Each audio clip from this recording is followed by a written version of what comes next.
السلام علیکم ایوری بڈی. رب اشرح لی صدری ویسر لی امری واحلل عقدۃ من لسانی یفقہوا قولی. آج ہم سیرت النبی سیریز کی آئی تھنک 6th ویڈیو پہ کام کر رہے ہیں. لاسٹ ٹائم جو ویڈیو ہم نے بنائی تھی اس میں تھوڑے سے گلچز ہو گئے تھے، بارش ہو گئی تھی، تو مجھے لگا کہ میں اتنی ڈیٹیل میں بات نہیں کر سکیں، تو میں چاہ رہی تھی کہ تھوڑا سا اس میں جو ہم نے ایک آدھ سبجیکٹ ڈسکس کیا تھا اس کو تھوڑا سا جو ہے وہ رپیٹ کریں. اور وہ سبجیکٹ کیا تھا؟ وہ سبجیکٹ تھا جب رسول اللہ صلی اللہ علیہ وسلم تقریباً 10-12 سال کے تھے، تقریباً 12 سال کے تھے، تو آپ کے چچا ابو طالب جو ہے وہ جا رہے تھے ایک ٹریڈ روٹ پہ. تو رسول صلی اللہ علیہ وسلم اس وقت نئے ایک دفعہ پھر سے آرفن ہوئے تھے. آپ دیکھیں کہ رسول اللہ صلی اللہ علیہ وسلم 3 دفعہ اس وقت تک 12 سال کی عمر تک 3 دفعہ یتیم ہو چکے تھے. پہلے تو پیدا ہوئے تو ان کے والد نہیں تھے، پھر ان کی والدہ گزر گئیں، پھر ان کے بہت ہی شفیق دادا گزر گئے، اور اب وہ اپنے چچا کی جو ہے وہ زیر تربیت تھے. تو انہوں نے انتہائی ایموشنلی اپنے چچا سے کہا کہ آپ مجھے چھوڑ کے کہاں جا رہے ہیں، آپ مجھے چھوڑ کے کیوں جا رہے ہیں؟ تو ان کے چچا نے کہا، ان کو ظاہر ان کے چچا کا دل بہت بھر آیا ابو طالب کا، ان کی آنکھوں سے آنسو بہہ نکلے، اور انہوں نے جو ہے ان کو ساتھ لے جانے کا فیصلہ کیا. ابھی یہ واقعہ جو ہے یہاں تک تو اگر تو ہم اس کا وہ ورژن پڑھتے ہیں یا سمجھتے ہیں جو میں نے آپ کو لاسٹ ٹائم بتایا لاسٹ ویڈیو میں، کہ ان کے چچا ان کو لے کر گئے اور وہاں پر ان کو یہ مونک ملا بحیرہ، اور بحیرہ نے وہ چیزیں دیکھیں جو اور کوئی نہیں دیکھ سکتا تھا، اور ان کو ایکسپلین کیا کہ یہ اسپیشل بچہ ہے، اس کو آگے نہیں لے کر جاؤ اور اس کو واپس لے جاؤ. تو بات لگتا ہے سمجھ میں آتی ہے کہ پاسبل ہے. اس کا ایک اور ورژن بھی ہے، اور اس ورژن میں آپ کو بتاؤں گی کہ وہ صحیح کیوں نہیں ہے. کہ اگر ہمارے پاس صرف ایک یہ وجہ نہیں ہے کہ اس کی اسناد ہمارے پاس موجود نہیں ہے، بلکہ وہ لاجیکلی بھی اگر آپ اس کو ٹیسٹ آف لاجک کے تھرو پرکھیں تو بھی آپ کو اندازہ ہوگا کہ وہ صحیح نہیں ہے. اور وہ کیا ہے؟ دوسرے ورژن میں یہ ہے کہ حضرت کہ رسول اللہ صلی اللہ علیہ وسلم کے چچا ابو طالب رسول اللہ صلی اللہ علیہ وسلم کو اور بلال حبشی اور حضرت ابو بکر صدیق رضی اللہ تعالیٰ عنہ ان کو ساتھ لے کر گئے تھے اس ٹرپ کے اوپر. اور پھر الیبوریٹڈ یہی چیزیں جو ہیں وہ ہوئیں کہ ان کو بحیرہ اسی طرح سے ملے وہاں پہ جو مونک تھے، اور انہوں نے رسول اللہ صلی اللہ علیہ وسلم کے بارے میں کہا کہ ان کے اوپر جو ہے میں نے دیکھا ہے بادل کا ٹکڑے نے سایہ کیا ہوا ہے، اور جو درخت ہیں انہوں نے سایہ کیا، اور جو چرند پرند اور پتھر ہیں کنکریاں وہ ان کو سلام کر رہی تھیں. تو اگر ہم یہ ورژن دیکھیں تو اس میں بہت سارے لوپ ہولز ہیں. ایک تو سب سے بڑا لوپ ہول یہ ہے کہ اس وقت ان کی عمر 12 سال ہے، ٹھیک ہے. تو حضرت رسول اللہ صلی اللہ علیہ وسلم کے بارے میں جب ایک بندے نے راز فاش کر دیا، اللہ تعالیٰ نے اب تک راز ان کا رکھا ہوا ہے، ان کی پروفٹ ہوڈ کسی پر ظاہر نہیں ہونے دی ہے، صرف اور صرف حلیمہ جو ہے وہ ان کی چند برکات سے اویئر ہوئی ہیں، لیکن ان کی پروفٹ ہوڈ یا عام طور پہ لوگوں کو یہ نہیں اندازہ ہے کہ اس بچے کی کیا خصوصیات ہیں، سوائے اس کے کہ وہ باقی لوگوں سے منفرد ہے، بڑا ڈیسنٹ ہے، بہت میچور ہے، بہت وہ کام نہیں کرتا جو اس وقت کے اس ایج کے لوگ کرتے ہیں، بلکہ بہت میچورٹی سے ڈیل کرتا ہے. اس سے زیادہ نہیں پتہ. اور یہ عام طور پر ہمارے بیچ میں بھی ہوتا ہے، کوئی نہ کوئی بچہ ایسا نکل آتا ہے جو بہت اسپیشل ہوتا ہے، ماں باپ بھی اس کو بہت زیادہ وہ کرتے ہیں، اور دیکھنے والے بھی سمجھ جاتے ہیں کہ ہاں اس میں کچھ اسپیشل ہے، مگر اتنی اسپیشیلٹی اس چیز سے نہیں شو ہو سکتی کہ یہ آگے جا کے جو ہے اس کو نبوت ملے گی. تو اگر بحیرہ ان کو بتا دیتا اس وقت تو ابو طالب کو تو اس کا مطلب ہے کہ بہت پہلے سے پتہ ہے، اور ان کو تو آ کے جو ہے وہ ڈھنڈورا پیٹ دینا چاہیے تھا ان کو، تو رسول صلی اللہ علیہ وسلم کو اور بھی چھپا لینا چاہیے تھا، یا ان کی کیئر بہت ہی زیادہ ہو جاتی. اور یعنی کہ آپ خود سوچیں کیا سینیریو ہو سکتا ہے کہ آپ کو پتہ چل گیا کہ آپ کے ساتھ جو بچہ ہے اس کو نبوت ملنی ہے، تو اس وقت آپ کا کیا ریاکشن ہوگا اس کو لے کے جا کے. ٹھیک ہے، پہلی بات تو یہ کہ یہ ان کا جو ایک راز جو اللہ تعالیٰ نے رکھا ہوا ہے وہ کھل جاتا. دوسری بات یہ، رسول صلی اللہ علیہ وسلم کے سامنے یہ باتیں ہو رہی ہیں، بے شک وہ 12 سال کے 12 سال کا بچہ کوئی چھوٹا تو نہیں ہوتا، اس کو سب پتہ ہوتا ہے اچھی طرح، سب یاد وہ رکھ سکتا ہے. تو پھر ان کے لیے اتنا شوق کیوں ہوا جس وقت ان کے اوپر پہلی بار وحی اتری، اور وہ ہم آگے دیکھیں گے سنیں گے، تو ان کو اتنا شوق کیوں لگا کہ جو ہے یہ کون آیا تھا اور اس نے مجھے کیا کیا، اس نے مجھے کیا بتایا، اور وہ کیوں چھپ رہے تھے حضرت جبرائیل علیہ السلام سے. یاد کریں اس چیز کو، تو ان کو تو شوق میں آنے کی ضرورت ہی نہیں تھی. ٹھیک ہے، دوسرا پوائنٹ. تیسرا پوائنٹ یہ کہ حضرت ابو بکر صدیق جو ہیں، ایک تو وہ رسول اللہ سے کافی چھوٹے تھے، اور دوسرے یہ کہ ان کا امیڈیٹ کوئی رشتہ نہیں ہے بنی ہاشم سے، وہ دوسرے قبیلے سے تعلق رکھتے ہیں. تو ابو طالب ان کو کیوں لے کر جائیں گے ساتھ میں اپنے جو ہے وہ کیروان میں، اپنے قافلے میں، وہ ایک دوسرے قبیلے کے بچے کو کیوں لے کر جائیں گے. ٹھیک ہے. اور رہی بات بلال حبشی کی، تو بلال حبشی تو اس وقت پیدا ہی نہیں ہوئے تھے. اگر ان کی لائف سپین یا ان کی ایج دیکھی جائے تو اس کے حساب سے وہ اس وقت پیدا ہی نہیں ہوئے تھے. اور ان کا رسول صلی اللہ علیہ وسلم یا ابو بکر کے انڈر یا ان کے سلیو ہوتے ہوئے جانا تو ناممکن تھا، کیونکہ بلال حبشی تو ابو بکر نے اس وقت خریدا تھا جس وقت وہ ایمان لا چکے تھے، اور ان کا مالک ان کے اوپر شدید شدید شدید ظلم کر رہا تھا. یاد ہے نا؟ تو ان ساری لاجکس کو اگر آپ دیکھیں تو آپ کو پتہ چلے گا کہ یہ سٹوری سیرہ میں فیک ہے، یہ صرف بنائی ہوئی ہے. ٹھیک ہے جی. اس کے بعد اور آپ یہ دیکھیں کہ جو بعثت سے پہلے کا، جو نبوت سے پہلے کا دور ہے رسول صلی اللہ علیہ وسلم کا، وہ 40 سال ہے. نبوت کے بعد کا دور صرف 23 سال ہے. لیکن ان 40 سالوں میں کی ہمیں اتنی ڈیٹیل نہیں ملتی جتنی ہمیں ان بعد کے 23 سالوں کی ملتی، کیونکہ کس کو پتہ تھا کہ یہ بچہ، یہ لڑکا، یہ آدمی جو ہے اس کو نبوت ملنی ہے، اور اس نے مطلب اتنا زیادہ دنیا کا بالکل نقشہ پلٹ دینا ہے. کس کو پتہ تھا؟ تو ان کی ہمیں لٹرلی اکا دکا ادھر ادھر سے واقعات ملتے ہیں جو کہ خود انہوں نے نریٹ کیے ہیں، اور ہم انہی پر اسٹک کریں گے جو کہ اوتھینٹک ہے. یہ ابھی جو میں نے آپ کو واقعہ سنایا، یہ میں نے آپ کو اسی لیے سنایا کہ دیکھیں یہ سننے میں کتنا اوتھینٹک لگتا ہے، اور پاکستانی لوگوں نے اپنی اسلامیات کی بک میں پڑھا ہے یہ واقعہ. لیکن اگر آپ لاجیکلی اس کو سوچیں اور دیکھیں، اور ایون اگر آپ اس کو جو پرانے رائٹرز ہیں سیرہ کے، ابن اسحاق وغیرہ، تو ابن کثیر وغیرہ، انہوں نے اس کو بالکل رد کیا اس واقعے کو، اور انہوں نے یہ لاجکس نکالی ہیں. تو لاجک پہ جب ہم دیکھیں تو ہم کتنی چیزیں بیچ میں سے اومٹ کر سکتے ہیں. تو اس سے ہمیں یہ پتہ چلتا ہے کہ ان کی پچھلی زندگی کے زیادہ حالات و واقعات ہمیں نہیں معلوم، اور ہم صرف اور صرف ان پر ہی بلیو ہمیں کرنا چاہیے اور جاننا چاہیے جو کہ انہوں نے خود بیان کیے. ٹھیک ہے. اس کے بعد اب یہ ان کی کہہ لیں کہ ٹین ایج کا ایک واقعہ تھا. اس کے بعد جو ہے وہ ایک واقعہ میں نے بتایا تھا آپ کو فجار وارز کا، جو کہ وارز ہوئیں، اس میں انہوں نے پارٹیسپیٹ کیا. اراؤنڈ 20 ایئرز ان کی ایج تھی، اور اس وقت وہ اپنے انکلز کو تیر پکڑاتے جا رہے تھے، اور ان کو فجار ہوتا ہے ایول.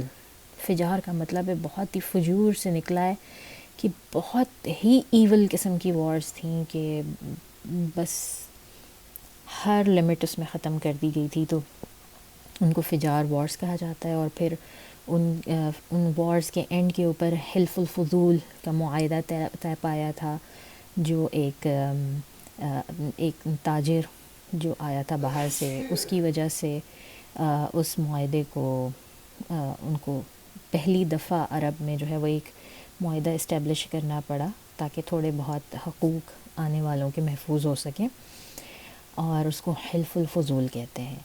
اس کے بعد جو ہمیں ملتا ہے، پھر اب ہم ان کی یہ مین ہوڈ یا ایڈلٹ ہوڈ سمجھیں آپ، ان کے 20 سے 25 سال کے درمیان کی بات کرتے ہیں۔ ایک بار رسول صلی اللہ علیہ وسلم اپنے صحابہ کرام کے ساتھ بیٹھے ہوئے تھے، تو انہوں نے ان کو جیسے وہ تربیت کیا کرتے تھے، تعلیم دیا کرتے تھے، ان کو باتوں باتوں میں بتایا کہ ہر نبی جو ہے وہ اپنی زندگی میں کہیں نہ کہیں پہ چرواہا رہا ہے۔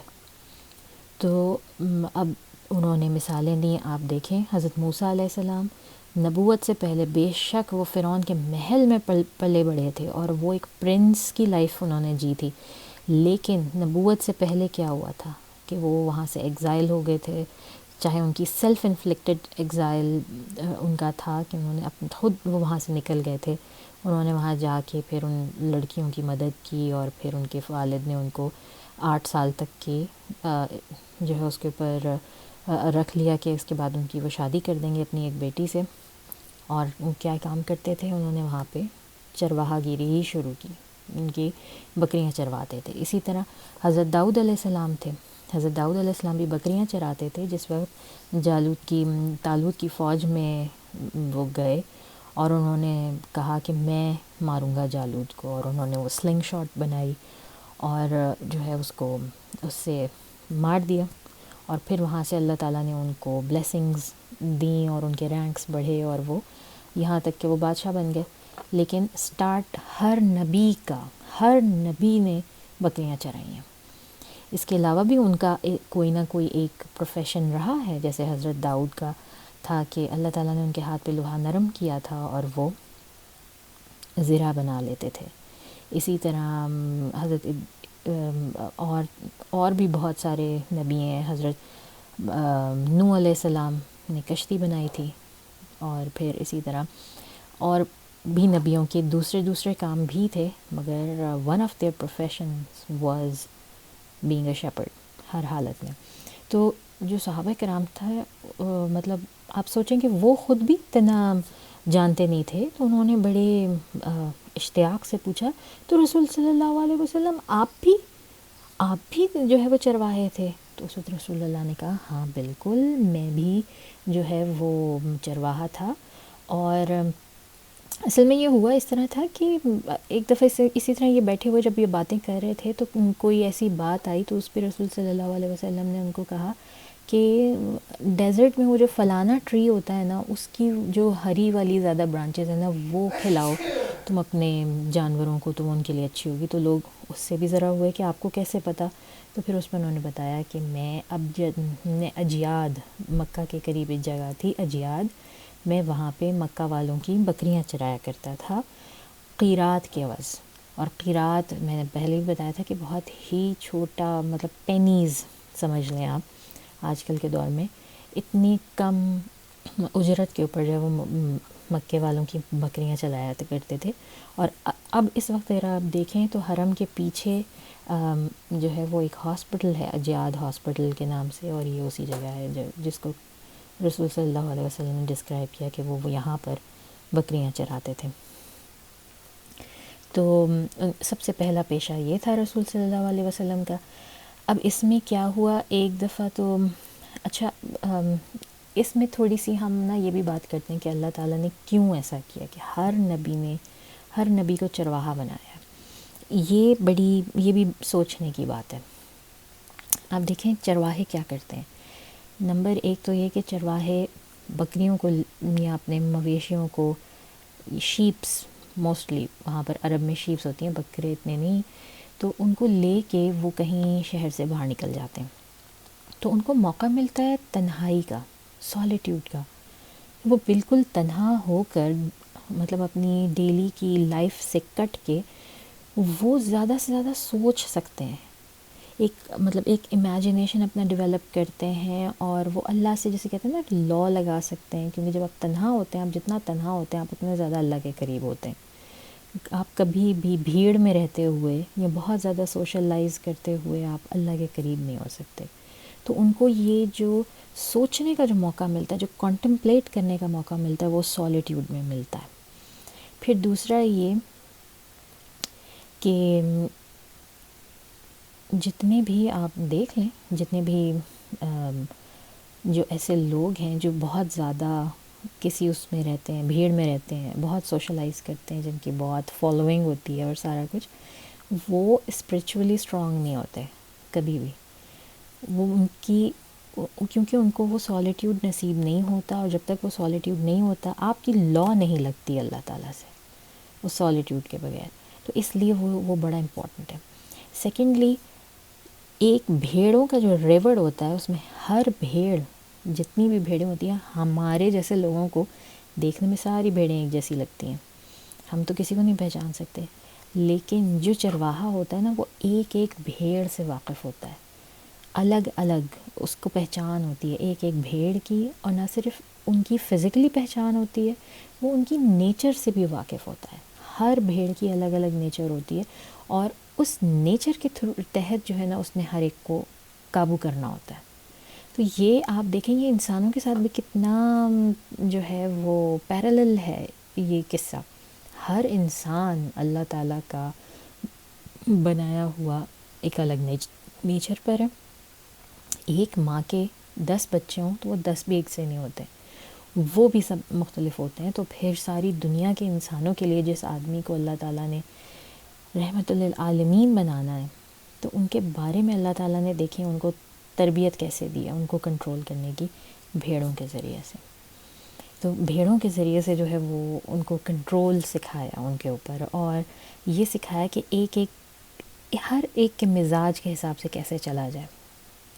پھر اس میں کیا ہوتا ہے، جو بھیڑوں کے چرواہے ہوتے ہیں نا، ان کا دل بہت نرم ہوتا ہے۔ ان کا، یہ رسول صلی اللہ علیہ وسلم کی خود کی حدیث ہے ایک، کہ جن لوگوں کے تو پاس ہوتے ہیں گھوڑے، ہارسز ہوتے ہیں، ان میں بہت پرائیڈ ہوتی ہے، بہت جو ہے وہ انا ہوتی ہے۔ جن کے پاس جو ہے وہ کیملز ہوتے ہیں، اونٹ ہوتے ہیں، ان میں ایروگنس بہت زیادہ، بہت اپنے آپ کو پتہ نہیں کیا سمجھتے ہیں، ایروگنٹ بہت زیادہ ہوتے ہیں۔ لیکن جن کے پاس بھیڑ بکریاں ہوتی ہیں، ان کے دل بہت نرم ہوتے ہیں، ان میں سکینہ ہوتا ہے، وقار، نرم مزاجی اور سکون ہوتا ہے ان لوگوں میں۔ تو رسول صلی اللہ علیہ وسلم کی آپ یہ دیکھیں کہ اللہ تعالیٰ ان کی تربیت فرما رہے ہیں، اور کیسے فرما رہے ہیں کہ ان کی ذات میں کون کون سی جو ہیں وہ جو ایڈجیکٹیوز، جو ان کی خصوصیات ہیں وہ ڈیولپ ہو رہی ہیں۔ دیکھیں آپ ان کے شمائل کیسے ڈیولپ ہو رہے ہیں۔ اور پھر جو ہے بھیڑ بکریاں چرانے والا نرم مزاج ہوتا ہے، شدید اپنی بھیڑوں کے لیے، اپنے مال، اپنے ریوڑ کے لیے، لیکن شدید بہادر اور سخت ہوتا ہے ان دشمنوں کے لیے جو ان پر حملہ آور ہوتے ہیں۔ کیونکہ اکثر بھیڑ بکریاں چرانے والوں کو اس بات کا اندیشہ رہتا ہے کہ کوئی کتا یا کوئی جنگلی جانور حملہ نہ کر دے، تو وہ اتنے بہادر ہوتے ہیں، وہ تنہا اس کا مقابلہ بھی کرتے ہیں، اپنی پوری بھیڑوں کو بچاتے ہیں وہ۔ تو یہ بھی، تو پھر کون کون سی صلاحیتیں ہوں گی آپ دیکھیں، نرم مزاجی، سکون، پیسفلنس، وقار، اور کیا کہتے ہیں، بہادری، اور بہادری کے ساتھ آپ کی جو ہے وہ اللہ تعالیٰ سے لا لگانے کی صلاحیت، آپ کی اسپریچویلٹی بڑھ گئی۔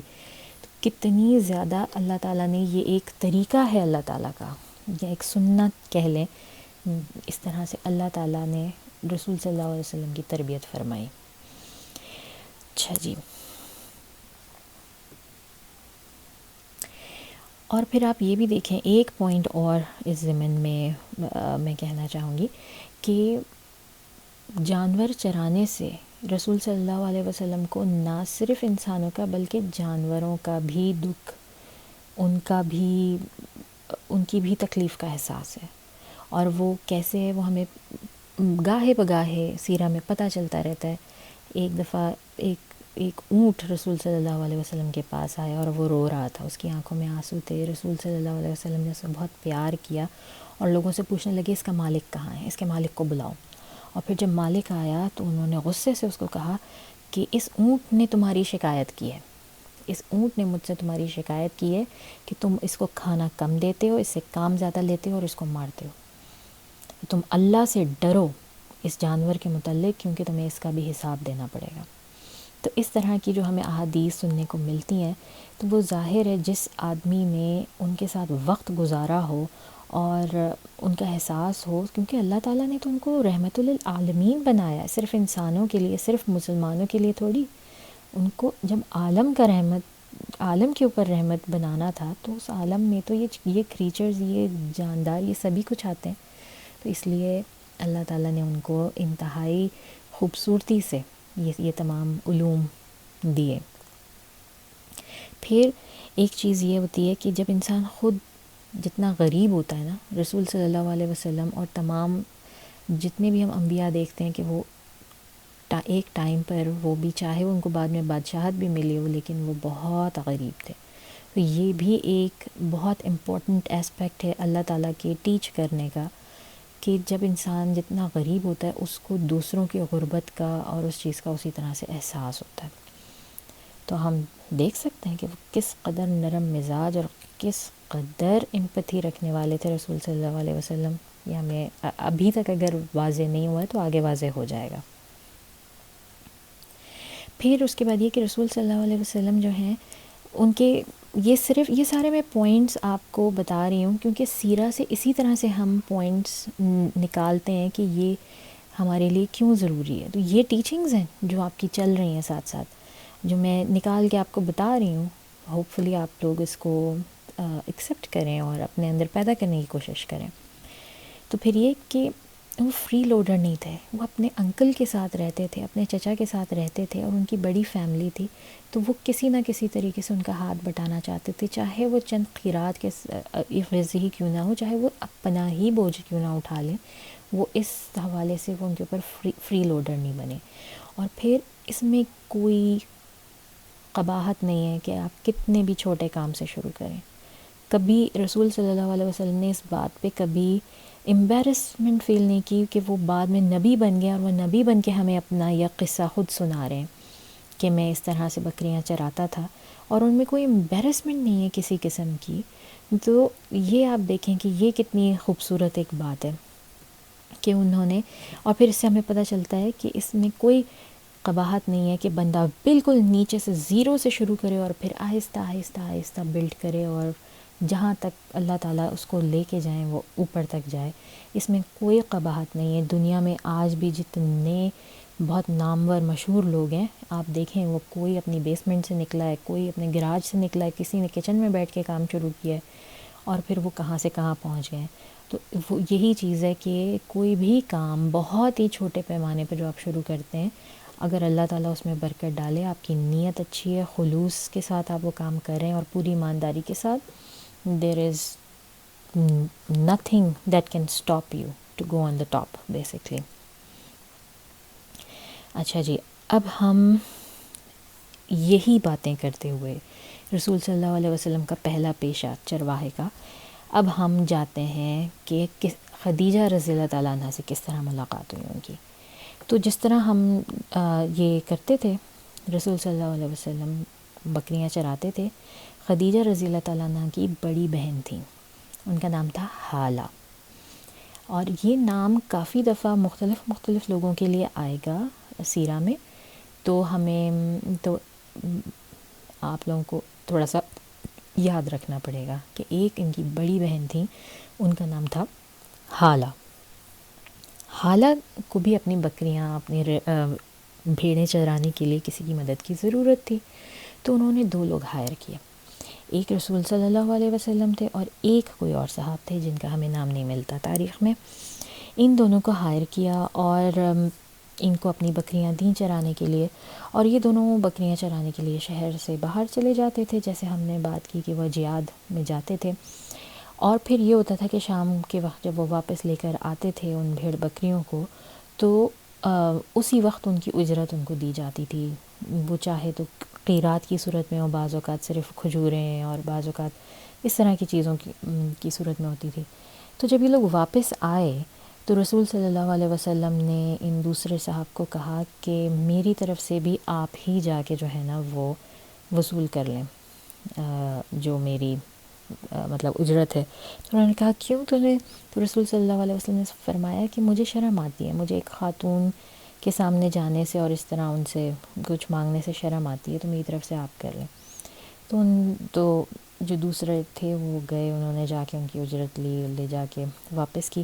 تو جس وقت یہ واقعہ ہو رہا تھا تو اس وقت خدیجہ رضی اللہ تعالیٰ عنہ جو ہیں وہ اپنی بہن کے گھر موجود تھیں، وہ وہاں بیٹھی ہوئی تھیں بائی چانس، اور انہوں نے سنا.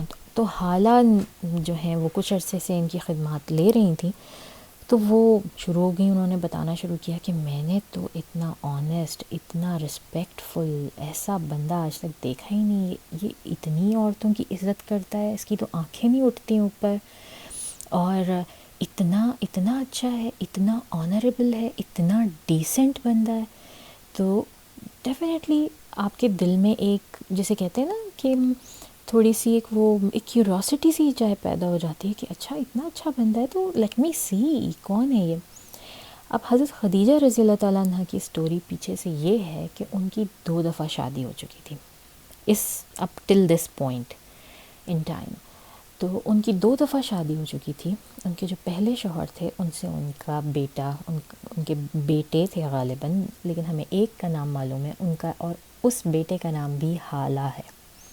حضرت خدیجہ رضی اللہ تعالیٰ عنہ کا بڑا بیٹا ان کے پہلے شوہر سے، اس بیٹے کا نام حالہ ہے، اور ظاہر ہے کہ وہ جاہلیت کے دور میں پیدا ہوا تھا، لیکن رسول صلی اللہ علیہ وسلم پر نبوت اترنے کے بعد اس نے بھی جو ہے وہ اسلام قبول کیا تھا، اور اس کے بعد ایز اے صحابی زندگی گزاری تھی. ان کے جو دوسرے شوہر تھے خدیجہ رضی اللہ تعالیٰ عنہ کے، جب ان کے پہلے شوہر کی ڈیتھ ہو گئی تو انہوں نے دوسرے جس آدمی سے شادی کی، وہ اچھا خاصا مالدار تھا، تاجر تھا، لیکن نہ اس کا کوئی اپنا ذاتی بہن بھائی تھا، نہ اس کے پیرنٹس تھے، اور پھر خدیجہ رضی اللہ تعالیٰ عنہ سے اس کی کوئی اولاد نہیں ہوئی. تو جس کو جو کانسیپٹ ہے نا کلالہ کا اسلام میں بھی، کہ بیسکلی نہ اس طرف نہ اس طرف کوئی مردوں میں اس کا کوئی وہ نہیں تھا، آئر نہیں تھا اس کے لیے.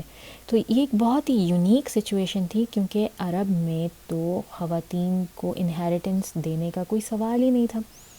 تو خدیجہ رضی اللہ تعالیٰ عنہ جو اتنی امیر تھیں وہ اس وجہ سے تھیں کہ ان کے یہ جو دوسرے شوہر تھے وہ کلالہ ہونے کی وجہ سے، ان کی کوئی بہن بھائی نہ ہونے کی وجہ سے، ان کا کوئی بچہ نہ ہونے کی وجہ سے، ان کی جب ان کی ڈیتھ ہوئی ہے تو ساری دولت ان کی خدیجہ رضی اللہ تعالیٰ عنہ کو ملی، نہ ہی ان کے کوئی والد پیرنٹس میں سے تھے. تو اس وجہ سے یہ ایک بہت ہی یونیک سچویشن تھی جو میرا خیال ہے کہ اللہ تعالیٰ نے اسپیشلی ڈیزائن کی تھی شاید رسول اللہ صلی اللہ علیہ وسلم کے لیے، کیونکہ عرب میں ایسا ہونا بہت بہت بہت ہی آٹے میں نمک کے برابر تھا کہ کسی عورت کو جو ہے وہ انہیریٹنس ملے، اور اتنی ملے کہ وہ امیر ترین وہ امیر ترین انسان تو نہیں تھی مکہ کی، لیکن خواتین میں سب سے امیر ترین تھیں، اور بہت سارے لوگ ان سے اس وجہ سے شادی کرنے کے بڑے خواہش مند تھے، لیکن وہ ہر قسم کا رشتہ جو ہے وہ ٹھکراتی رہیں، تو ان کو کوئی ضرورت نہیں محسوس ہوتی تھی. وہ 2 دفعہ شادی کر کے دیکھ چکی تھیں، بچے تھے ان کے، اور وہ اپنا کاروبار چلا رہی تھیں جس طرح بھی چلا رہی تھیں، خود نہیں وہ جا سکتی تھیں تجارت کے لیے، تو وہ کسی نہ کسی کو ہائر کرتی تھیں، اور ہائر کر کے پھر ان کو پرسنٹیج کے اوپر، جس کو کہا جاتا ہے مداربہ، پرسنٹیج کے اوپر ان کو ہائر کرتی تھیں کہ جیسے 20% تمہارا، 30% تمہارا، اور 70% میرا، کیونکہ ساری انویسٹمنٹ میں کر رہی ہوں، اور تم جو ہے وہ ایفرٹ کرو گے تو اس کے لیے تمہارا یہ. لیکن ان کو کبھی بھی اس کا اتنا ریٹرن نہیں ملتا تھا جتنا کہ تجارت ہوتی تھی اور جتنا وہ ڈیزرو کرتی تھیں. تو انہوں نے جس وقت اب پھر تجارت کا وقت آیا، جس طرح ہوتی تھی مکہ سے تجارت، رحلۃ الشتاء والصیف 2 دفعہ سال میں، تو ان کو پھر کوئی بندہ ڈھونڈنا تھا. ان کا پچھلا والا جو بھی انہوں نے ہائر کیا تھا وہ نہیں تھا، یا انہوں نے خود نکال دیا، whatever was the reason, ان کے پاس اس وقت کوئی بندہ نہیں تھا. تو جس وقت انہوں نے حالہ کے گھر میں بیٹھ کے یہ رسول صلی اللہ علیہ وسلم کی اتنی تعریفیں سنی، تو انہوں نے فوراً پک کر لیا، اور انہوں نے کہا کہ اس سے بہتر بندہ میرے لیے نہیں ہو سکتا. اور انہوں نے فوراً جو ہے نا وہ اپنی بہن سے مشورہ کیا، اور ان کو آفر بھجوا دی کہ میرے میرے لیے کام کریں. تو رسول صلی اللہ علیہ وسلم یہ آفر سن کے بڑے حیران ہوئے، اور وہ فوراً ابو طالب کے پاس گئے اور ان سے پوچھا کہ مجھے اس طرح خدیجہ کی طرف سے آفر آئی ہے. اور تو ابو طالب نے کہا کہ بیٹا تم جو کام کر رہے ہو اس سے تو یہ 1000 گنا بہتر ہے، فوراً سے پہلے ہاں کر دو اور کرو. تو اس طرح سے جو ہے وہ انہوں نے خدیجہ رضی اللہ تعالیٰ عنہ نے اپنا پہلا ٹرپ جو تھا تجارت کا وہ رسول صلی اللہ علیہ وسلم کے ساتھ بھیجا، اور ان کے ساتھ اپنا ایک بہت ہی جسے کہتے ہیں نا اچھا غلام، مجھے نام نہیں یاد آ رہا کہ کیا کہتے ہیں ان کو، بہت ہی آنیسٹ جو ان کا غلام تھا اس کا نام تھا میسرہ، اس کو ساتھ میں بھیجا. اور پھر ہمیں یہ اسٹوری بھی بہت کامن ہے اور سب کو پتہ ہے کہ جب میسرہ واپس آیا، تو جب یہ قافلہ واپس آیا تو ان کا پروفٹ اتنا زیادہ تھا، کئی گنا زیادہ تھا اس سے جس سے ہمیشہ جتنا پروفٹ ہمیشہ ان کو ملتا تھا. اور پھر غلام نے میسرہ نے بہت ان کی تعریفیں کی اور بتایا ان کی کہ کتنی آنیسٹلی انہوں نے جو ہے وہ سامان تجارت بیچا، اور کبھی اس کی زیادہ برائی نہیں کی، کبھی زیادہ اچھائی نہیں کی، اور ہر لحاظ سے بہت. اب ظاہر ہے اللہ تعالیٰ نے ان کی آنیسٹی کی وجہ سے ان کو کامیابی تو دی، لیکن یہ صرف آنیسٹی کی کامیابی نہیں تھی، اس میں تو وہ بلیسنگ بھی شامل ہے نا، جو ہم شروع سے دیکھتے آ رہے ہیں جب سے رسول صلی اللہ علیہ وسلم پیدا ہوئے تو وہ بلیسنگ بھی ہے. وہ جس کام میں ہاتھ ڈالتے ہیں وہ اللہ اس کو بلیسڈ کر دیتا ہے، تو وہ چیز بھی ہے. تو ظاہر ہے اب خدیجہ رضی اللہ تعالیٰ عنہ نے پہلے مطلب مکے میں سبھی لوگ جانتے تھے کہ ان سے زیادہ ڈیسنٹ کوئی انسان نہیں ہے، ہر کوئی جانتا تھا کہ یہ کس طرح کے ہیں. پھر انہوں نے اپنے بہن کے منہ سے ان کے بارے میں اتنا اچھا سنا، اور پھر انہوں نے خود ان کے ساتھ ایکسپیرینس کر کے دیکھ لیا، اور پھر وہ ظاہر ہے وہ خود جانتی تھیں اس سارے عرصے میں کہ کس قدر رسپیکٹفل ہیں.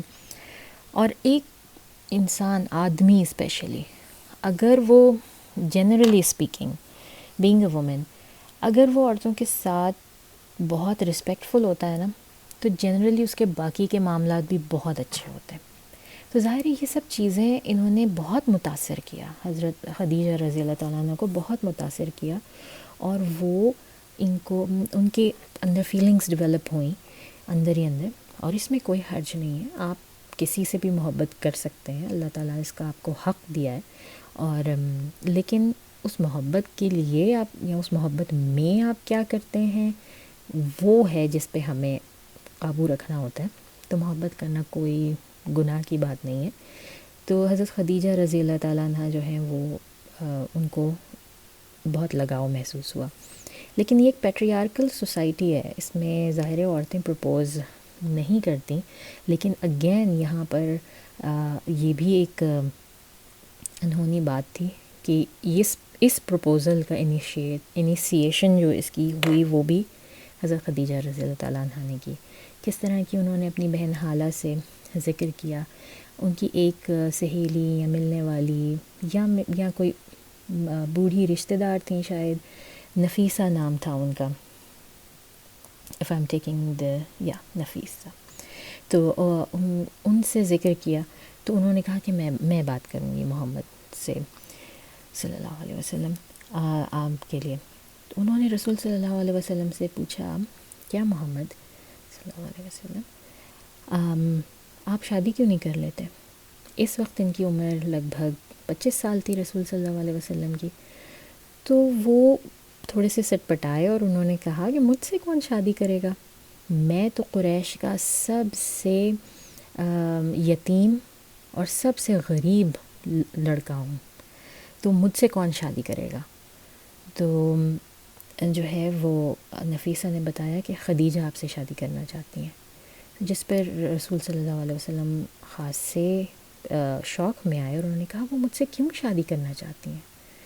تو اس طرح سے ان کے بیچ میں بیک اینڈ فورتھ تقریباً 3 مہینے تک جو ہے نا وہ پروپوزل اس طرح سے گیا. اور پھر اس کے بعد ان کے بڑوں میں گیا پروپوزل، رسول صلی اللہ علیہ وسلم نے ابو طالب سے ذکر کیا، اور پھر حضرت خدیجہ کی طرف سے ان کے جو ولی تھے وہ ان کے انکل بنے، اور ان کے انکل جو عمرو بن اسد ان کے انکل تھے، وہ ان کے ولی بنے، اور تقریباً 3 ماہ کی جسے کہتے ہیں نا وہ ایکسچینجز اور بات چیت اور سب معاملات طے ہونے کے 3 ماہ کے بعد ان کا نکاح ہوا، اور اس نکاح پر ابو طالب نے بڑا لمبا ایک خطبہ سا دیا جس میں انہوں نے اپنے قبیلے کی بہت شان بیان کی، اور پھر رسول صلی اللہ علیہ وسلم کی بڑی شان بیان کی کہ میرا بھتیجا جیسا ہے ایسا کوئی آدمی نہیں ہے پورے اس میں، اور اس میں بڑی کوالٹیز ہیں.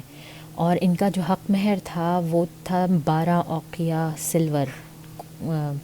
اوقیہ جو ہے نا وہ کوئنز کہہ لیں آپ، سلور کوئنز، تو 12 اوقیہ سلور کوئنز تھے. یہ بہت زیادہ بھی نہیں ہے یہ مہر، اور بہت کم بھی نہیں ہے. اگر آپ اسے آج کل کے دور میں کریں تو میں ڈالرز میں جیسے آپ کہہ لیں کہ وہ $2-3 بھی نہیں ہے، اور وہ کوئی ہزاروں ڈالر بھی نہیں ہے، فیو $100 اس طرح کہہ لیں. تو یہ ان کا حق مہر تھا. بہرحال ان کی شادی ہو گئی. اب ایک بڑا مسئلہ جو بہت ہم بچپن سے پڑھتے آتے ہیں، کیا کہ خدیجہ رضی اللہ تعالیٰ عنہ 40 برس کی تھیں اور رسول صلی اللہ علیہ وسلم 25 برس کے تھے. تو تھوڑا سا سوچیں، یہ مکہ کی جو سوسائٹی تھی اس کا لائف ریٹ کیا تھا؟ وہاں پہ زیادہ سے زیادہ زندگیوں کا جو ریٹ تھا نا وہ 40-50 سال تھا. اس کے اندر مر جاتے تھے لوگ، عورتیں خاص طور سے، اور کئی عورتیں تو پہلے ہی مر جاتی تھیں برتھ کے دوران، یا جو ہے وہ پوسٹ نیٹل پری نیٹل اس میں وہ جب بھی ختم ہو جاتی تھیں. اور خواتین کی آج بھی جو مینوپوزل سٹیٹ ہے وہ آ جاتی ہے تقریباً 40 کے بعد 45 تک آ جاتی ہے موسٹلی. اور اس وہاں پر تو خیر مجھے نہیں پتہ کہ اس زمانے کے حساب سے شاید اور بھی پیچھے ہو. اگر آپ ان باتوں کا حساب رکھیں تو کیا آپ کہہ سکتے ہیں کہ حضرت خدیجہ کی عمر 40 برس تھی؟ سوچیں. جی ہاں. پھر بندہ کہتا ہے کہ نہیں، ایسا ہو نہیں سکتا کہ اگر 40 برس کی عمر میں ان کی شادی ہوئی اور انہوں نے رسول صلی اللہ علیہ وسلم کے 6 بچوں کو جنم دیا، 6 جن کا ہمیں کنفرم ہے، لیکن یہ بھی کہا جا سکتا ہے کہ اس سے زیادہ تھے، 6 سے 8 بھی ہو سکتے ہیں، انہوں نے جنم دیا. تو کیا 40 سال کی عمر کی عورت جو ہے وہ اس کے بعد اس میں اتنی ہمت ہوتی ہے کہ وہ اتنے بچوں کی جو ہے وہ ان کو پیدا کر سکے؟ یہ سوچیں. تو اس میں بہت جو بڑے بڑے مشہور جو ہمارے تاریخ نگار ہیں، جس طرح ابن کثیر ہیں، البیہقی ہیں، یہ سب رپورٹ کرتے ہیں. وہ کہتے ہیں کہ خدیجہ کی عمر 40 سال نہیں تھی، وہ 28 برس کی تھی. 28-29 برس سے زیادہ ان کی عمر نہیں تھی. اور اگر اس حساب سے آپ لگائیں، اگر ان کی عمر 28 سال تھی تو پھر اگر ان کے ہر بچے میں سال 2 سال یا 9-10 مہینے کا گیپ ہے تو پھر پرفیکٹ رہتا ہے، 6 ہوں یا 8 ہوں، وہ پاسبلٹی ہے. لیکن 40 سال کی عمر کے بعد یہ پاسبلٹی نہیں رہتی. ٹھیک ہے جی. تو ہمارے پاس، اور پھر ابن اسحاق جو ہماری سب سے پہلی کتاب جو ہم جس کا بار بار ریفرنس دیتے ہیں، اس میں بھی خدیجہ رضی اللہ تعالیٰ عنہ کی عمر 28 برس جو ہے وہ رکھی گئی. تو اس لیے میں پرسنلی اس پہ میرا دل اسی پہ بیٹھتا ہے کہ وہ 40 برس کی نہیں تھیں، وہ 28-29 برس کی تھیں. بڑی تھیں رسول صلی اللہ علیہ وسلم سے، مگر اتنی زیادہ نہیں تھیں کہ وہ 6 بچے بیئر کر لیتی. تو یہ چیز ہمیں یاد رکھنی چاہیے، اس کو تھوڑا سا کرنا چاہیے. تو ان کے رسول صلی اللہ علیہ وسلم کے جو جتنے بھی ان کے بچے ہوئے ہیں نا، وہ صرف خدیجہ رضی اللہ تعالیٰ عنہ سے ہوئے. اس کے بعد ان کی 9 بیویاں رہی ہیں، لیکن کسی بیگم سے ان کے کوئی بچہ نہیں ہوا. اور رسول صلی اللہ علیہ وسلم نے کبھی کسی دوسری عورت کی طرف دیکھا ہی نہیں، کبھی دوسری شادی کا. جب تک خدیجہ رضی اللہ تعالیٰ عنہ زندہ رہی ہیں، there was no concept of him کہ وہ کسی اور سے شادی کرتے یا کسی اور کو دیکھتے. وہ اتنی محبت کرتے تھے خدیجہ رضی اللہ تعالیٰ عنہ سے. اور انہوں نے کب جا کے کی ہیں دوسری، تیسری، چوتھی شادیاں؟ 54 ایئرز میں، 54 سال کی عمر میں جا کے انہوں نے، اور وہ بھی اللہ تعالیٰ کے حکم پہ انہوں نے شروع کی. اور جتنے بھی نان بلیورز ہیں یا اکیوزرز ہیں جو رسول صلی اللہ علیہ وسلم کے اوپر الزامات لگاتے ہیں، اس میں ایک یہ الزام بہت بہت جسے کہتے ہیں نا ٹاپ کے 2-3 الزاموں میں سے ایک یہ ہے کہ خدا نخواستہ ہی واز وومنائزر، ان کو تو شادیاں کرنے کا شوق تھا اور خواتین کا اور یہ وہ. جبکہ اگر ایسا ہوتا تو اس وقت یہ وقت تھا جب 25 سال کی عمر میں ان کی شادی ہو رہی تھی، تو اس وقت نہیں ان کو کرنی چاہیے تھی. اور وہ قریش کے موسٹ ایلیجبل بیچلر تھے، وہ کسی کے اوپر ہاتھ رکھتے وہ نہ نہیں کرتی. تو اس وقت جو ہے انہوں نے کسی کو نہیں لفٹ کروائی، کسی سے شادی نہیں کی، اور پھر 54 سال کی عمر میں جا کے جو ہے وہ دوسری تیسری چوتھی شادی کرتے ہیں. تو یہ ذرا سوچنا چاہیے ان لوگوں کو بھی. ظاہر ہے وہ جنہوں نے الزامات لگانے ہیں ان کا تو اپنا ایجنڈا ہوتا ہے، لیکن ہمارے جو ہم لوگ بھی جو ہیں مسلمان لوگ، ہمیں بھی ہر چیز کو لاجیکلی بھی سوچنا چاہیے. اچھا جی، اب آپ یہ دیکھیں کہ اس سے ہمیں کیا سبق ملتے ہیں. جس طرح ہم نے پچھلی کہانی سے سبق لیے ہیں، اس کہانی کے بھی ہم سبق دیکھتے ہیں. اس میں ہمیں کیا ملتا ہے کہ ایک تو دونوں طرف سے آپ دیکھیں آنیسٹی کتنی ہے نا، کہ رسول صلی اللہ علیہ وسلم کی بھی پوری لائف انہوں نے ایسے کر کے کھول کے رکھ دی نا شادی کے معاملے میں اپنی، ان کے سامنے ساری ان کی لائف پتہ ہے سب کو. اور حضرت خدیجہ نے بھی اپنی جو ہے بغیر کسی جھجک کے، کہ وہ 2 دفعہ بیوہ ہو چکی ہیں، ان کے بچے ہیں، ان کی عمر بڑی ہے. آج کل کے دور میں یہ تینوں چیزیں جو ہیں وہ کسی بھی لڑکی یا عورت کے لیے کمپلیٹ نو ہوتی ہیں. اس بیچاری کی شادی نہیں ہوتی نہیں. اور آپ دیکھیں ہمارے رسول صلی اللہ علیہ وسلم نے کیا سنت قائم کی ہے، اپنے سے بڑی عورت سے شادی کی ہے، بیوہ، ایک نہیں 2 دفعہ کی بیوہ، 2 شوہروں کی بیوہ، اور پھر جس کے اپنے بچے پہلے سے موجود تھے، اپنی عمر کتنی ینگ تھی ان کی، آپ دیکھیں انہوں نے ان سے شادی کی. ٹھیک ہے، تو ہمیں یہ بہت بڑا سبق ہے اور یہ مسلم امہ کو فالو کرنا چاہیے. پھر اس کے بعد ہمیں کیا پتہ چلتا ہے، ہمیں جو ہے وہ یہی جو میں پہلے بیان کر چکی ہوں کہ آپ کی فیلنگز جو ہیں وہ لیجیٹمیٹ فیلنگز کو سب دبانا نہیں چاہیے، سپریس نہیں کرنا چاہیے. آپ کو کوئی پسند ہے، ٹھیک ہے، آپ اس کو جو ہے وہ پراپر طریقے سے اس وقت کے ٹریڈیشنز کے مطابق اپروچ کریں، پروپوز کریں. اور ہر مطلب اگر کامیاب ہونا ہے، اگر اللہ تعالیٰ نے ساتھ لکھا ہے تو ضرور ہوگا، نہیں لکھا ہے تو اللہ تعالیٰ کی مرضی. پھر اس چیز کو بھی ایکسیپٹ کریں. پھر یہ کہ یہ سارا سیٹ اپ جو تھا حضرت خدیجہ رضی اللہ تعالیٰ عنہ کا، کہ ان کا گھر بار اس طرح سیٹ تھا کہ رسول صلی اللہ علیہ وسلم نے ان کے پاس موو ان کیا. ورنہ ہمارے یہاں کیا ہوتا ہے، شادی ہوتی ہے، لڑکی موو آؤٹ کرتی ہے اپنے گھر سے اور خاوند کے گھر جاتی ہے، لیکن یہاں پہ رسول صلی اللہ علیہ وسلم ان کے گھر میں جا رہے ہیں اور ان کا گھر آلریڈی سیٹلڈ ہے پورا، بچے بھی ہیں اور کیا کہتے ہیں غلام بھی ہیں اس میں، اور غلاموں میں عورتیں بھی ہیں، مرد بھی ہیں، بچے بھی ہیں، ایوری تھنگ از دیئر. اور پھر وہاں پہ یہ بھی چل رہی ہے، تجارت بھی چل رہی ہے، ان کو سیٹ اپ ہوا پورا وہ مل گیا. تو یہ بالکل سوسائٹی کے نارمز کے اپوزٹ ہے. اور ایون پاکستان، ابھی بھی پاکستان کے جو نارمز ہیں وہاں پہ ان سے بالکل اپوزٹ بات ہے. تو یہ ہمیں کیوں نہیں اپنانی چاہیے. اور پھر یہ سب چیزیں ان کو ایک میچور خاتون کی ضرورت تھی. اللہ تعالیٰ نے بچپن سے ان کو محروم رکھا تھا ایک اس ماں کی محبت سے، ایک اس فیمیل فگر کی محبت سے، اس وارمتھ سے اللہ تعالیٰ نے ان کو محروم رکھا تھا. وہ چیز ان کو اللہ تعالیٰ نے حضرت خدیجہ رضی اللہ تعالیٰ عنہ کی صورت میں عطا کی، کہ حضرت خدیجہ رضی اللہ تعالیٰ عنہ نے ان کو ہر طرح سے سپورٹ کیا، نہ صرف پیسے سے، بلکہ ان کو جو ہے وہ ان کو نرچر کرنے میں، ایک طرح سے گرو اپ کرنے میں ان کی مدد کی ہے. ہر معاملے میں ان کے ساتھ ان کی مدد کی ہے. کہتے ہیں نا ہر کامیاب مرد کے پیچھے عورت کا ہاتھ ہوتا ہے. تو یہ بالکل وہی، مطلب اس سے بڑی مثال نہیں ہے دنیا میں کہ یہ واقعی اتنی بڑی مثال ہے. تو یہ تھا. اچھا، کچھ باتیں ویسے تو ایک پورا لیکچر جو ہے نا وہ الگ لیکچر کی سیریز صرف اور صرف حضرت خدیجہ پہ بنتی ہے، ان کی اتنی بلیسنگز ہیں، لیکن ان کی کچھ چیدہ بلیسنگز جو ہیں وہ ڈسکس کر لیتے ہیں.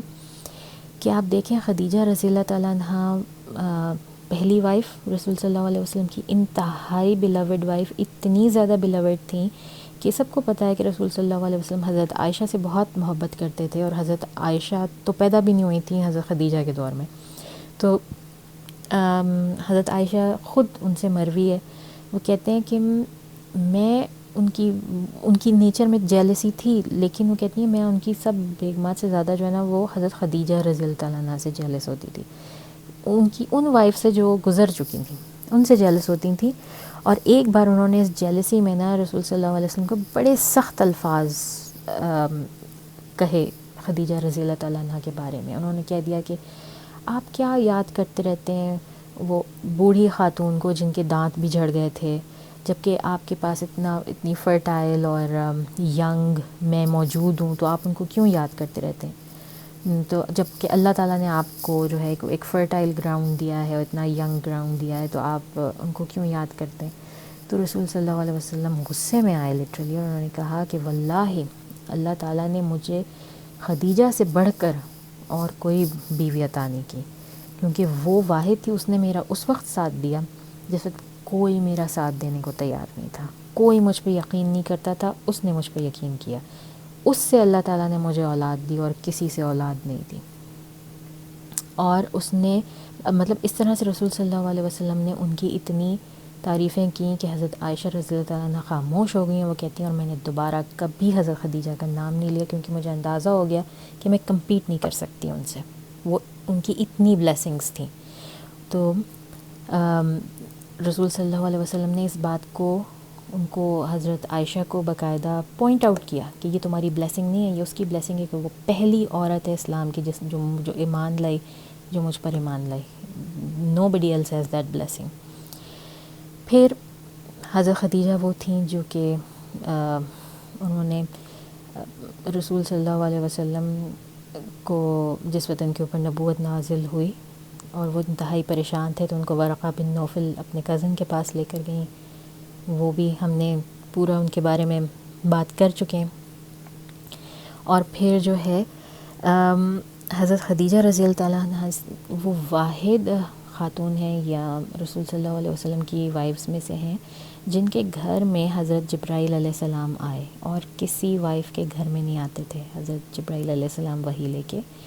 ان کے گھر میں آئے، نہ صرف آئے بلکہ ان کو کہا کہ رسول اللہ صلی اللہ علیہ وسلم آپ خدیجہ رضی اللہ تعالیٰ عنہ کو کہیے کہ اللہ تعالیٰ انہیں سلام بھیجتے ہیں اور ان کے لیے جنت میں ایسے گھر کی بشارت دیتے ہیں جس میں نہ شور ہوگا، نہ درد سر ہوگا، بلکہ سکون ہوگا. تو اس کے جواب میں حضرت خدیجہ رضی اللہ تعالیٰ عنہ نے کہا ان اللہ هو السلام. تو انہوں نے انتہائی، جیسے کہتے ہیں نا، انتہائی انٹیلیجنٹ جواب دیا. انہوں نے جواب دیا کہ اللہ تعالیٰ تو خود سلام ہیں، تو میں ان کو سلام کیسے دے سکتی ہوں؟ تو انہوں نے جواب دیا کہ اللہ تعالیٰ خود سلام ہیں، وہ خود پیس ہیں، وہ خود سلام ہیں پورا کا پورا.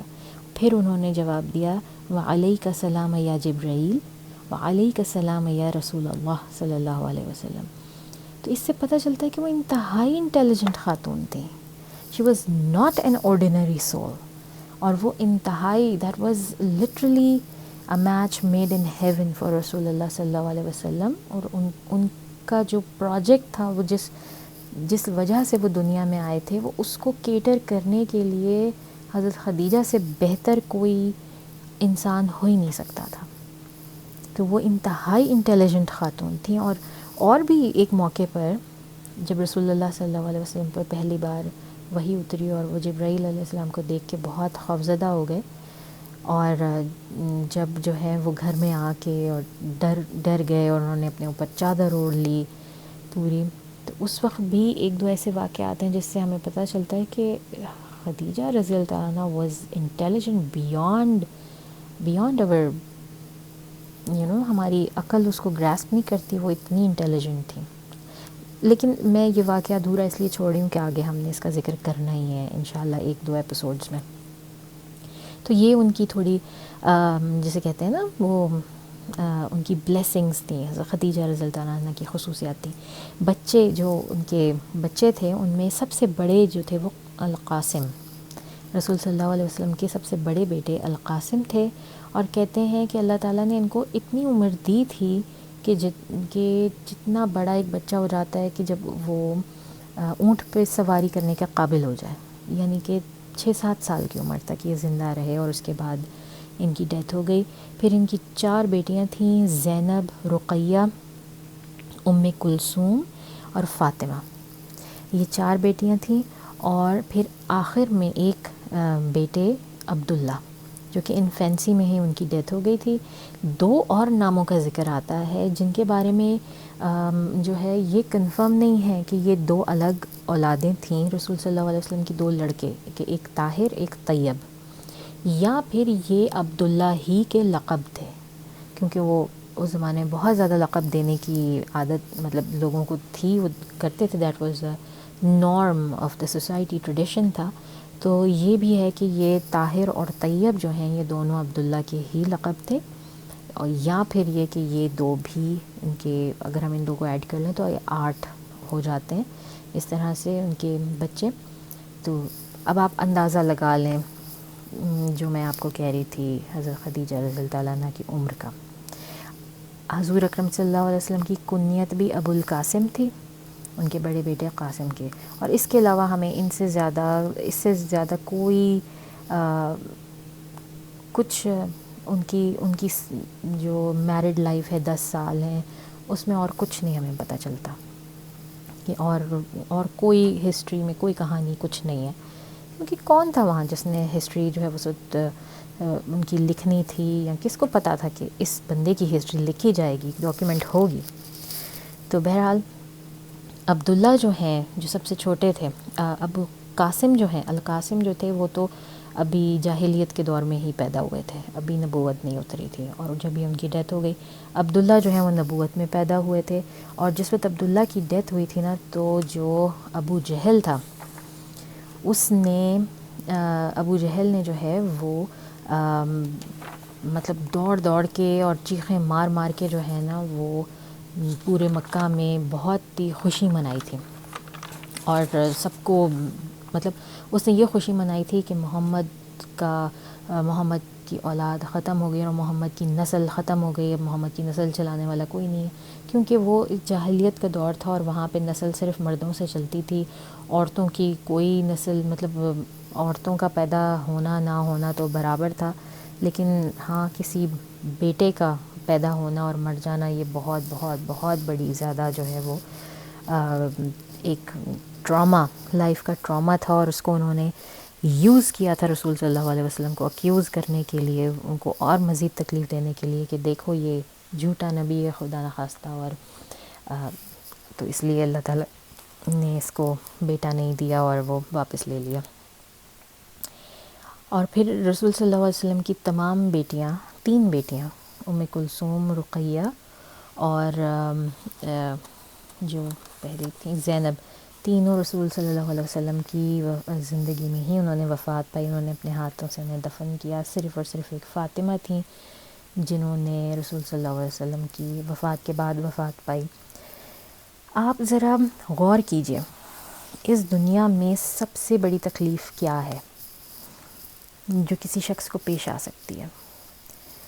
سب سے زیادہ تکلیف، سب سے بڑی، جس کا کوئی پیرالل نہیں ہے نا، وہ ہے کہ اس سے اس کے ماں باپ چھن جائیں بچپن میں، اور پھر اس کی اپنی اولاد چھن جائے بچپن میں، اس کے بچپن میں۔ اور آپ دیکھیں رسول صلی اللہ علیہ وسلم کو اللہ تعالیٰ ہر بڑی سے بڑی تکلیف سے آزما رہے ہیں، ان کے وہ ملٹیپل ٹائمز، کتنی دفعہ جو ہیں وہ ہم دیکھیں تو وہ ہو رہے ہیں، یتیم ہو رہے ہیں، اور پھر یک کے بعد دیگرے ان اپنے ہی بچوں کو اپنے ہاتھوں سے جو ہے وہ دفنا رہے ہیں۔ تو یہ کوئی کم تکالیف نہیں ہے، یہ مطلب یہ کوئی آرڈنری انسان اس طرح برداشت نہیں کر سکتا۔ تو اللہ تعالیٰ ان کو صرف اتنا ٹیسٹ جو ہے نا، وہ اللہ تعالیٰ اتنا سخت ٹیسٹ جو ہے نا وہ صرف نبیوں کا ہی ہوتا ہے۔ اللہ تعالیٰ نہ ہمیں آزمائے، کبھی بھی نہ آزمائے، کبھی بھی نہ آزمائے ہمیں اس طرح کے ٹیسٹ سے، لیکن جو ہے رسول صلی اللہ علیہ وسلم آزمائے گئے اور وہ اس آزمائش پہ پورے اترے، اور اس کی ریزنز تھیں، جیسے میں آپ کو ان کے شیپرڈ کا یہ ان کے بکریاں چرانے کے حوالے سے میں آپ کو بتا رہی تھی کہ اس کے پیچھے بھی کتنی ریزنز تھیں کہ اللہ تعالیٰ ان کو ٹرین کر رہے تھے. تو یہ سارے اتنے ٹراماز سے گزار کے بھی اللہ تعالیٰ ان کو جو ہے وہ ٹرین ہی کر رہے تھے ایک طرح سے. اور اس ٹریننگ میں کیا تھا؟ اس ٹریننگ میں یہی تھا کہ وہ ایک تو ان کے نروز اتنے اسٹرانگ ہو جائیں کہ آگے انہوں نے امت کے غم دیکھنے ہیں. ابھی تو یہ صرف فیملی ہے، اس کے بعد تو امت ہے پوری کی پوری، کہ ان کو وہ ان کے مسئلے دیکھنے، ان کے غم برداشت کرنے. تو اس کے لیے اللہ تعالیٰ ان کو مضبوط کر رہے تھے. اور پھر یہ کہ ان میں پیشنس ڈیولپ ہوئی ہے. ان سب چیزوں، اتنے ٹراما سے گزرتے گزرتے ان میں ایک جو لیول پیشنس کا ڈیولپ ہوا ہے وہ ہم کسی میں نہیں دیکھتے. اور پھر وہی بات کہ وہ خود اتنی غربت سے اور تکلیف سے گزرے تو ان کو ہر ایک کی تکلیف کا اندازہ تھا. اب جس طرح وہ جتنی دفعہ وہ آرفن ہوئے تو آپ کو اتنی زیادہ حدیثیں اور ان کے احکام ملیں گے یتیموں کے بارے میں کہ یتیموں کے ساتھ ایسا سلوک کرو، ایسا سلوک کرو. کچھ نہیں کر سکتے یتیموں کے ساتھ تو ان کے سر پہ پیار سے ہاتھ پھیرو اور ان کے لیے دعا کرو. That's the least you can do. تو کیونکہ وہ خود اتنی دفعہ یتیم ہوئے تھے تو ان کو بہت اچھی طرح اندازہ تھا کہ کیسی ہوتی ہے ایک یتیم کی لائف.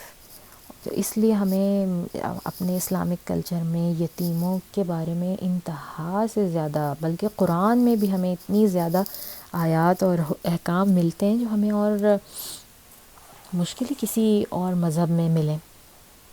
تو یہ ساری چیزیں جو ہیں وہ کاؤنٹ کرتی ہیں. تو امید ہے کہ آپ کو یہ آج کا لیکچر یا سٹوری پسند آئی ہوگی. آج ہم کہاں تک پہنچے ہیں؟ ہم رسول صلی اللہ علیہ وسلم کی شادی، پہلی شادی حضرت خدیجہ رضی اللہ تعالیٰ عنہ سے ہم یہاں تک پہنچے ہیں. اب آگے نیکسٹ لیکچر میں ہم ایک دو ہی ایسی مزید سٹوریز رہ گئی ہیں جو کہ نبوت سے پہلے کی ہیں، جو ان کی ایڈلٹہڈ کی اور نبوت ان پہ نازل ہونے سے پہلے کی ہیں. 2 سٹوریز اور رہ گئی ہیں ایسی جو کہ ہم انشاءاللہ نیکسٹ ویڈیو میں کور کریں گے. تو اب تک کے لیے اتنا ہی کافی ہے. بہت شکریہ. السلام علیکم.